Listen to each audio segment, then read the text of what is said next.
A difamação nas redes sociais ocorre quando alguém atribui a outra pessoa fatos ofensivos à sua reputação, mesmo que não sejam criminosos. No Brasil, esse ato é punido pelo artigo 139 do Código Penal, com pena de detenção e multa, podendo também gerar indenização por danos morais. Como as redes sociais ampliam o alcance das ofensas, as consequências jurídicas podem ser mais graves. A liberdade de expressão tem limites e ultrapassá-los pode resultar em responsabilização civil e penal. O Entre Assuntos está no ar para falar sobre as implicações da difamação nas redes sociais.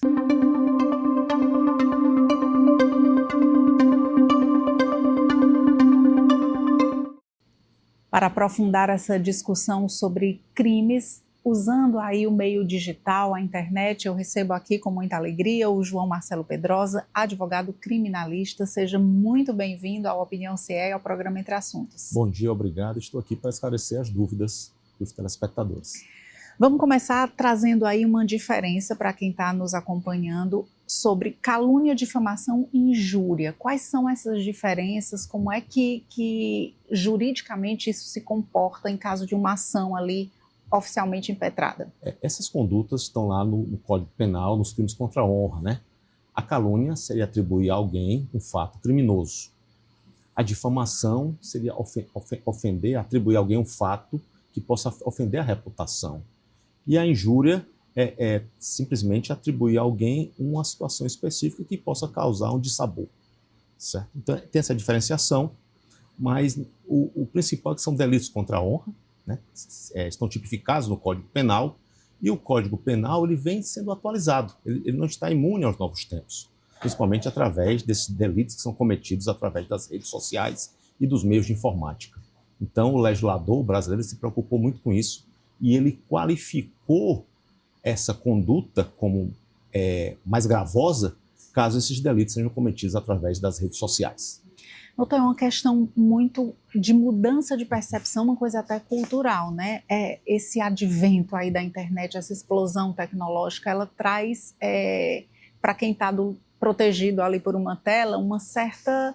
Olha, eu posso falar o que eu quiser, eu posso falar como eu quiser, eu posso me expressar de qualquer forma, e não é bem assim que funciona, né? A gente tem que entender que precisa também, em nível de sociedade mesmo, ter uma mudança de pensamento. Muitas vezes o que você fala digitando ali um comentário numa rede social, você não falaria para a pessoa se você estivesse olhando para ela, né? É verdade. No nosso país, pela nossa Constituição, nós temos a plena liberdade de expressão, mas a liberdade de expressão não é absoluta, ela encontra os limites. E os limites estão na lei. Você não pode usar uma rede social para ofender, para divulgar notícias falsas, fake news, para caluniar as pessoas, porque isso tem uma reprimenda penal. Então, é preciso ter cautela, cuidado no que se escreve, até porque aquilo fica registrado. Aquilo que está registrado nas redes sociais, na informática, aquilo tudo é passível de ser alvo de perícia. E pode ser usado como prova para condenar a pessoa que cometeu os chamados delitos, os crimes contra a honra. Como é que se mede numa escala a gravidade, a intensidade, como é que vocês trabalham essas nuances? O legislador foi muito sábio com a evolução da sociedade. Lá no artigo 139, por exemplo, do delito de difamação, se ele é cometido através de redes sociais ou por meio da internet, a pena ela pode ser elevada até o triplo do que está estabelecido lá no artigo 139 do Código Penal. E a gradação da pena a ser imposta ela vai ser medida em função do alcance dessa ofensa, né? Do alcance da ofensa, da potencialidade da ofensa e também do poder econômico do ofensor. Tudo isso vai ser levado em consideração quando uma condenação, uma vez provada a responsabilidade penal daquele que produziu a ofensa. Quando a gente fala nesse ambiente digital, tem um agravante aí que é a velocidade com que essa informação se propaga, seja uma calúnia, uma difamação, seja uma notícia falsa, a velocidade que muitas vezes você não tem como barrar aquilo, né? Depois que caiu ali na rede, ela se espalha assim absurdamente e isso é um agravante, isso torna essa questão mais delicada até juridicamente falando, porque quando você tem uma situação pessoa para pessoa, um caso ali mais pessoal e no mundo real, digamos assim, você consegue ter uma aresta maior de controle daquilo, né? Mas quando está ali na internet, é como se você soltasse no mundo. Isso traz alguma nuance diferente na visão assim de uma judicialização? É verdade. Antigamente, uma calúnia proferida, uma difamação, ela ficava circunscrita só aquele local, aquele pequeno local, aquela pequeno bairro, pequena cidade. Hoje não. Com o advento das redes sociais, com o avanço das comunicações, uma ofensa proferida, neste momento, por exemplo, aqui agora, em 2 segundos ou 3 segundos, ela já está no alcance no mundo todo. E ela tem um potencial muito devastador naquela pessoa que sofre a agressão, né, do delito contra a honra, né, que é a vítima. Por isso o legislador ele avançou, ele estabeleceu que, nestes casos, a pena dos delitos que está lá no Código Penal dos delitos contra a honra, ela pode ser aplicada até o triplo, sem prejuízo ainda de indenização por danos morais e também a aplicação de multa. Isso está previsto, né? Tanto a questão penal, a punição na esfera penal, como também a reparação dos danos causados, que aí afeta a esfera civil. Esses processos, eles correm de uma forma célere ou não? Há um prazo determinado? Como é que fica a média de tempo até você fazer ali, você ser vítima, denunciar, entrar com ação? Como é que corre esse processo, doutor? Geralmente as pessoas que são vítimas de crimes contra a honra, elas inicialmente registram um boletim de ocorrência. É o mais usual. Vai na delegacia. Nós temos hoje a Delegacia dos Crimes Cibernéticos, que está avançando no estado do Ceará, em todo o Brasil. Ela é capaz de identificar o autor das ofensas, que muitas vezes se esconde através de perfis falsos ou fakes ou pseudônimos, mas já existe mecanismos de identificação plena dos autores. A polícia trabalha com muita eficiência e controle. E o cidadão que for vítima desse tipo de delito, ele registra o BO, é claro, mas ele há de se lembrar que ele tem um prazo de até 6 meses para promover a devida ação penal, que é de natureza privada. É a chamada queixa-crime. Por isso se orienta que se procure um advogado, ou se não tiver advogado, procure a Defensoria Pública, para que as pessoas que são vítimas desses crimes contra a honra possam obter na justiça a devida reparação e punição dos agressores.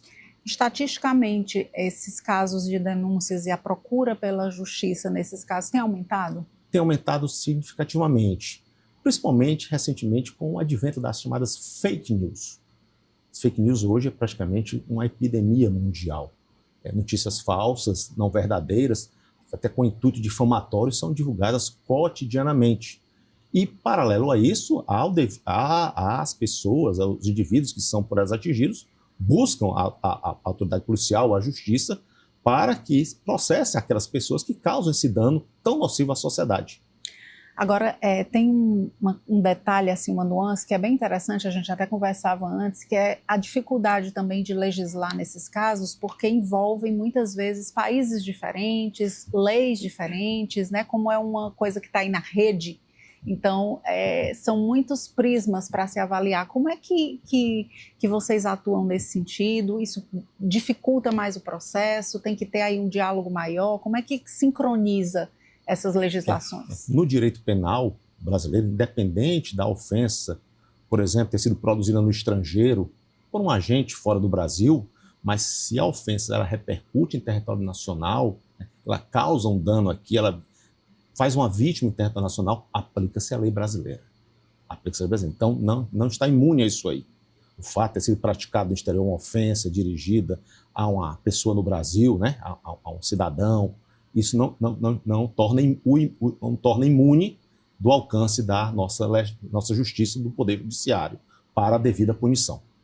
Agora, quando você olha pelo prisma de que a legislação aqui depende muitas vezes para o processo correr de informações que estão lá fora, por exemplo, das redes sociais, de quem administra isso, uma prova, isso acaba também burocratizando mais o processo? Esse é um problema que às vezes há uma demora. Mas isso vem evoluindo, as respostas estão vindo cada vez mais rápidas. Mas nós temos a Lei Geral de Proteção de Dados, que obriga as empresas que aqui estão instaladas em território brasileiro ou que possuem representação a fornecerem as informações solicitadas pelas autoridades policiais e judiciais. Claro, mediante o devido processo legal, elas não estão imunes. Mas essas respostas elas vêm aumentando a cada dia e vem a velocidade da resposta, ela vem aumentando e as autoridades judiciais e policiais vêm obtendo os resultados, colhendo os resultados satisfatórios para que se punam aquelas pessoas que vêm a causar dano moral, que estão a agredir as pessoas nas redes sociais. Qual seria, então, o passo a passo, né? É um cidadão comum, se sentiu ofendido ou, enfim, difamado. O que é que ele precisa fazer em primeiro momento? Como é que ele deve proceder nesses casos? No primeiro momento, registrar a ocorrência. Pode ser um boletim de ocorrência perante a autoridade policial. Procurar também registrar aquele fato na rede social, procurar obter aquele arquivo, um print de tela. Existem também mecanismos hoje de tecnologia que pode extrair aquele documento informático com fidedigndade para que a autoridade policial possa fazer a devida perícia. Então, o primeiro passo é comunicar o fato à autoridade policial e carrear a autoridade policial, levar ao conhecimento da autoridade policial ou até judicial todos os elementos de prova da ofensa. No caso, a notícia veiculada na rede social X, a notícia ofensiva veiculada no site Y, tudo isso deve ser levado ao alcance, né, ao conhecimento da autoridade policial. E deve-se lembrar que, por se tratar de delito contra a honra, existe um prazo de até 6 meses para que se promova a devida queixa-crime. Então, é prudente que se procure também a orientação de um advogado. Se não tiver condição de custear um advogado privado, se procura a Defensoria Pública do seu estado, né, ou a Defensoria atuante no seu município, que aí sim será promovida a devida ação penal para a apuração deste fato. Outro fato interessante nesse contexto é que esse tipo de ação, ou as vítimas dessas ações, elas não têm aí uma característica única, né? Como as redes sociais, elas democratizam muito esse diálogo virtual, acaba que muitas vezes pode ser um artista, pode ser uma pessoa de uma exposição maior, uma personalidade, e também pode ser uma pessoa comum, que de repente foi ofendida ou foi difamada por uma publicação ou por enfim, uma interpretação mal feita. Isso é real, essa diferença entre vítimas e entre expositores? O que vai definir isso no final, numa eventual sentença condenatória, é a intensidade do dano causado. O dano causado a um artista, o dano causado a um cidadão. O juiz vai só pesar isso e verificar até para graduar a pena do caso do ofensor. E também a repercussão dessa ofensa em face das atividades da vítima, em face do seu cotidiano, em face até de sua vida privada. Tudo isso vai ser mensurado numa eventual sentença condenatória. E a justiça está muito atenta a isso. Por isso é preciso que as pessoas tenham cuidado, cautela, no que geralmente escrevem ou fazem uso das redes sociais para que não venham a incidir, né, de uma forma ou de outra, às vezes até sem aquele dolo de agir, mas que pode estar provocando, no caso, um dano à honra de terceiros. Eu vi um caso recente, acho que ontem eu estava lendo algo sobre um padre, parece que durante uma homilia, questionou a questão da liberdade religiosa ou associou a morte da Preta Gil a uma situação mais delicada de cunho religioso e uma determinada associação ligada àquela religião que entraria com uma ação nesse momento. Então, assim, isso pode acontecer também de não ser diretamente a pessoa ou um órgão, uma instituição, alguém que se sinta direto ou indiretamente ligado àquele fato, tomar as medidas cabíveis? Pode sim. Os delitos contra a honra também, eles não necessariamente atingem uma pessoa só, podem atingir uma coletividade. Tanto é que, no caso da difamação, os tribunais até admitem que a pessoa jurídica, uma empresa comercial, por exemplo, pode ser vítima de um delito de difamação.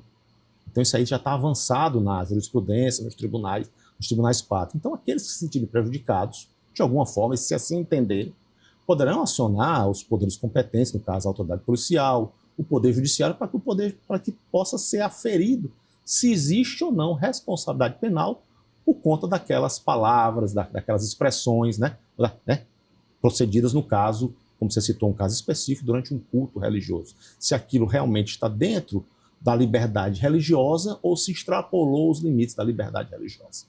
São nuances muito delicadas, né? Trata muito assim do próprio comportamento do cidadão enquanto cidadão, do próprio posicionamento diante de, dependendo da pessoa, a repercussão que aquilo tem. Por exemplo, uma autoridade que fala uma determinada coisa tem um peso, né? Uma pessoa comum que fala uma determinada coisa tem outro peso e repercussão também. Como o senhor orienta, de uma forma geral, com base na legislação, o comportamento comum? O que o cidadão comum ele tem que olhar para si na hora de exercer a sua liberdade de expressão, entre aspas, nesse mundo tão complexo que é o mundo tecnológico? Como disse, a liberdade de expressão é um preceito constitucional. Todos nós temos a liberdade de expressão. Agora devemos usar a liberdade de expressão com responsabilidade. Saber o uso das palavras, saber a quem estamos falando, saber o modo de colocar aquela sua ideia, para que não venha, de alguma forma, a atingir terceiros, causar um dano a ofender moralmente uma pessoa. Então, assim, a regra é exercer a liberdade de expressão com responsabilidade. Quem assim o faz, certamente não terá de sabores. É complicado, realmente, é uma nuance, um limite ali muito tênue. Doutor, o senhor tem algum exemplo para trazer para a gente, algum caso específico que lhe chamou a atenção, ou que tem acompanhado, para a gente entender melhor como funcionou ali, desde a denúncia até a resolução do caso? Um caso específico, assim, dentre os vários, no momento, assim, não, mas, por exemplo, um tema que está muito na moda hoje é a questão da liberdade de expressão nos shows de humor. É um tema polêmico na sociedade, né? Já até um famoso humorista está sendo alvo de uma ação em São Paulo. Eu tive a oportunidade de, pelo menos, ler a sentença da magistrada, é uma sentença bem estruturada, que aborda alguns precedentes do Supremo Tribunal Federal, dos tribunais, mas é uma sentença discutível. Isso, inclusive, houve recurso do humorista. Isso vai ser levado aos tribunais, no caso do Tribunal de São Paulo, muito futuramente vai ser levado ao conhecimento dos tribunais superiores. E agora é um tema polêmico, é justamente os limites da liberdade de expressão. Se a pessoa está exercendo a liberdade de expressão ou se está ofendendo alguém, se vem ofender. É uma linha muito tênue. Por isso que eu repito, exerça a sua liberdade de expressão agora com responsabilidade. E neste caso que eu citei, é preciso analisar o caso concreto, o caso individual, para que se tenha a formação de um juízo correto de valor, de culpabilidade ou não. Mas, repito, a liberdade de expressão é plena, agora deve ser exercida com responsabilidade para que não venha infringir a lei penal. Se a gente pensar de uma forma mais simples, talvez seja, você traz um comportamento adequado no mundo real para o mundo virtual. Talvez simplificassem mais se as pessoas entendessem que eu sou essa pessoa aqui e eu sou essa mesma pessoa ali no mundo virtual. Então eu vou responder da mesma forma, né? Intensidades diferentes, porém com os mesmos preceitos ali, com a mesma base. Talvez se as pessoas entendessem que, acho que ficou muito cultuado essa coisa que a internet é uma terra sem lei, né? Eu acho que isso trouxe uma visão muito distorcida de como essa legislação poderia atuar ali, até pelo novo, né? Porque é um momento novo, tecnológico relativamente novo, e tudo precisa ser adaptado, tudo precisa ser construído. Então, acho que as pessoas acharam, não, aqui eu posso fazer tudo, aqui eu não posso fazer nada, e transferiu essa falsa liberdade aí para o mundo virtual. Isso seria mais ou menos um contexto real? É mais ou menos isso que a gente vê no dia a dia. As pessoas, infelizmente, se sentem mais à vontade nas redes sociais do que na vida real. Elas acham que aquilo ali é um território fértil para que possam extravasar todas as suas emoções, pensamentos, vontades, desejos, mas não é bem assim, até porque a nossa internet, o uso da internet, ele não está imune à apreciação da legislação penal. Acontece no muito cotidiano que as pessoas às vezes se expressam nas redes sociais, vêm a causar uma ofensa, vêm a incidir em delitos, quando são chamadas à responsabilidade perante o Poder Judiciário, geralmente dizem, não foi bem assim isso que eu quis dizer, mas o registro já foi feito. muitas das vezes o delito já está devidamente ou suficientemente provado. Então, por isso, repito, preciso ter cuidado, cautela, exercer a sua liberdade de expressão com responsabilidade nas redes sociais, e as redes sociais são úteis para a sociedade, é um avanço da sociedade, agora que elas sejam usadas de uma forma proativa, em benefício da sociedade, para o alcance do bem comum e não para o cometimento de delitos. Tem uma outra situação que me gera dúvidas, e eu acho que pode ser dúvida para muita gente. Os famosos grupos, né? As comunidades, os grupos de WhatsApp, as comunidades em redes sociais, às vezes acontecem casos, houve até um recente aqui em Fortaleza, né? Um comentário em um grupo de WhatsApp sobre pessoas que fazem corrida ali na beira-mar e que isso vazou, e aí são várias pessoas envolvidas. Como é que funciona isso legalmente? Cada pessoa vai entrar individualmente ou essa punição ela é coletiva? Como é que, quando se trata de grupos, como é que a legislação enxerga isso? Neste caso de grupos de WhatsApp também, o que é debatido ali, o que é exposto ali, caso venha a causar uma ofensa, também está sujeito à legislação penal.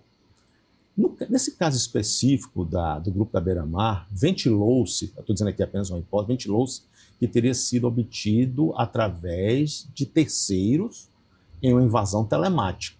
Neste caso, estou dizendo aqui apenas uma hipótese, foi que ventilou-se pela imprensa, determinados setores da imprensa. Neste caso, esta prova ela é ilícita, porque teria ocorrido uma invasão de dispositivo telemático, no caso, a invasão da privacidade daquele grupo, por um terceiro, alheio àquele grupo, fora daquele grupo, para obtenção daqueles dados telemáticos. Só que aí estaríamos diante de outra situação, seria a invasão indevida de sistema telemático. É como se alguém invadisse o seu aparelho celular de forma ilegal, né? sem ter acesso ao seu celular. Alguém obtivesse um programa espião, por exemplo. Sim. Essa prova é considerada ilícita, ela não se presta para condenar e muito menos para responsabilizar alguém. Porque então, ela foi obtida por meios ilícitos. Acaba que um crime anularia o outro. Sim, falando de uma forma mais simplificada. Essa prova serviria apenas, e aí já é um entendimento dos tribunais, no caso, para absolver alguém. Se daquela prova ilícita obtivesse a prova, por exemplo, da inocência de uma pessoa em determinado crime, essa prova poderia ser utilizada. Mas jamais essa prova ilícita pode ser utilizada para condenar alguém. Então, no caso, uma pessoa que estaria dentro do grupo ofendido, digamos assim, ela poderia, então, ter algum outro artifício tendo a informação de que aquele fato aconteceu, ela poderia ter algum outro caminho de busca? Como eu repito, se não provado que aquela prova foi obtida por meios ilícitos, a pessoa pode procurar reparação normal de dano. E aí seria caso a caso? Caso a caso, ingressaria-se individualmente, e a ofensa é dirigida individualmente a cada pessoa, e cada pessoa procuraria, no caso, tutelar o seu direito, a busca da tutela do seu direito. A gente falou muito, doutor, sobre a questão da legislação, né? De como ela vem se desenhando de acordo com a evolução mesmo e com o que vai surgindo de novo nesse sentido. O senhor acha que já está num ponto satisfatório ou que ainda há muito a se evoluir nesse sentido, mudanças a serem adotadas, implementações? Como é que o senhor enxerga a lei dentro desse mundo tecnológico? A legislação, no momento, é satisfatória. Agora a gente sabe que a sociedade evolui e os meios tecnológicos evoluem com mais velocidade ainda. Então é possível que daqui a mais algum tempo venha a ocorrer a necessidade de um aprimoramento ou de um reforço da legislação, até porque nós já vamos estar diante aí também da chamada inteligência artificial, né? Que são criações de meios artificiais para produzir falas, expressões e tudo. Nós temos aí futuramente a questão das próximas eleições. Isso é um grande debate do direito eleitoral penal, o uso da inteligência artificial nas eleições, em propagandas, em mídias, tudo isso mais. Então, a sociedade está atenta. Eu acho que o legislador também está atento, o nosso Congresso Nacional está atento a isso. E é possível, sim, que adaptações, né, mudanças, para que a legislação venha a corresponder a coibir eventuais abusos, esses eventuais abusos que venham a ser aperfeiçoar com o tempo, e a legislação venha a coibir ou a deter na medida adequada. Eu queria falar um pouco também sobre, a gente está falando do crime, né, do crime na internet. A gente falou muito sobre essa questão mesmo mais pessoal.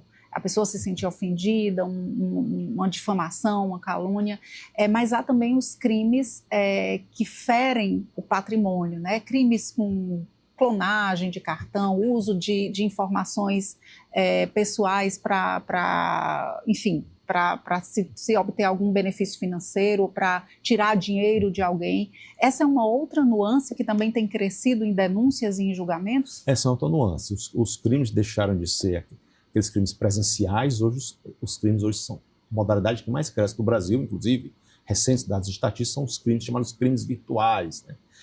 Aqueles crimes de roubo de senha, de criação de sites falsos para venda de produtos falsos. Tudo isso aí também o legislador está atento a isso, né? Há uma penalidade maior para quem comete esses delitos através do uso de redes sociais, de criação de sites falsos. E isso é uma atualização, infelizmente, da nossa sociedade. E as pessoas, o cidadão, precisa estar atento a tudo isso, né?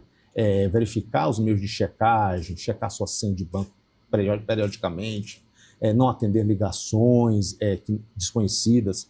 Os próprios entidades bancárias promovem diuturnamente campanhas, né, que os bancos não solicitam exigência de senha, não solicitam maiores dados.